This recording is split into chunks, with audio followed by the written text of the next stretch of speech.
ఒక ఆంజనేయ స్వామి విశ్వరూపం ఎలా ఉంటుందని చెప్పడం చాలా బెటర్. ఎందుకంటే రామ్ చరణ్ అన్నని అంతలా ఊహించుకోలేదు. మొన్నటి వరకు బ్యాట్తో ఆడితే ఇలా గదతో ఆడుకున్నాడు. సో ఒక ఆంజనేయ స్వామి తన గదనైతే తన ఆయుధాన్ని అయితే ఎలా తిప్పాడో, సో ఈసారి రామ్ చరణ్ అన్న అలా ఆ గదను అయితే తిప్పడం అయితే జరిగింది.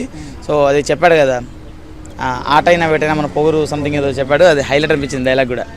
సో కట్అవుట్ ఎలా అనిపించింది? కట్అవుట్ అదే చెప్తున్నాను కదండి, లిటరలీ ఒక ఆంజనేయ స్వామి విశ్వరూపం కనబడ్డది. అంటే మనము హనుమాన్ మూవీ చూసి దాంట్లో తేజ సజ్జ లైక్ అతను బక్కగా ఉన్నా కానీ అతని కళ్ళల్లో ఆంజనేయ స్వామి ఎట్లయితే కనబడ్డాడో, కానీ ఇక్కడ అలా కాదు, టోటల్ బాడీ మొత్తం కట్అవుట్ అంతా ఆంజనేయ స్వామి కనబడ్డాడు. అదే హైలైట్ అనిపించింది, సర్ప్రైజ్ అనిపించింది. కుస్తీ పోటీ గురించి సో అన్న క్రికెట్ అన్నాడు, మరి కుస్తీ పోటీ అన్నారు. బుచ్చిబాబు అన్న ఇద్దరిని పెట్టుకొని తీస్తున్నాడేమో సినిమా.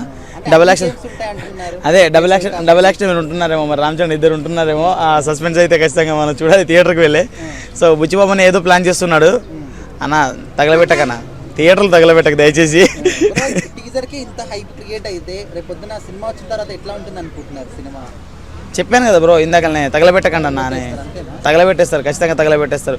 సో నేను ఇన్ని రోజులుగా రామ్ చరణ్ అన్న సినిమాల్లో చాలా వరకు నాకు ఇష్టమైన సినిమా ఏంటంటే ధృవ. దాంట్లో ఆ బాడీ అది చూపించడం కానీ అది కానీ ఆ ధృవ లైక్. ఆ తర్వాత నాకేంటంటే మగధీర అప్పట్లో, నా చిన్నప్పట్లో ఇంకా చిరుతలో ఉండేది కదా, ఆయన దిగినప్పుడు ఇట్లా చేయబెడతాడు, ఇట్లా చేయబెట్టి ఉరికెట్టు ఉండే చిన్నప్పుడు అలా అని చెప్పేసి. సో ఇది కూడా ఈసారి అయితే పెద్దది ఏమైనా క్రికెట్ ఆ స్టైల్లో మేము కూడా ట్రై చేస్తాము. మరి బుచ్చిబాబు గారికి ఏమైనా గుడి కట్టే అవకాశాలు ఉన్నాయా? గుడి కట్టారు బ్రో, ఈసారి డైరెక్ట్ ఆయన కోసం పెద్ద బిల్డింగే కడతారు, ప్యాలెసే కడతారు. అన్న కొంచెం లేట్ అవుతుందన్న, కొంచెం జల్లిగా వచ్చామని చెప్తాము ప్రతి సినిమాకి. అంటే ఫ్లైట్ ఇస్తాడు బ్రో ఫా నువ్వు దీంట్లో. అయితే ఈ సినిమా కూడా మంచి హిట్ అవ్వాలని చెప్పి కోరుకుంటున్నాను. RRR లెక్క అంటే గేమ్ చేంజర్ కూడా ఓవర్ హైప్ అయి వచ్చింది. గేమ్ చేంజర్ అది కూడా చాలా మంచి సినిమా, దానికైతే కొంచెం నెగిటివ్ టాక్స్ అయితే వచ్చాయి. సో దీనికి అలాంటివి లేకుండా ఈ సినిమా చాలా సాఫీగా సాగాలని కోరుకుంటున్నాను.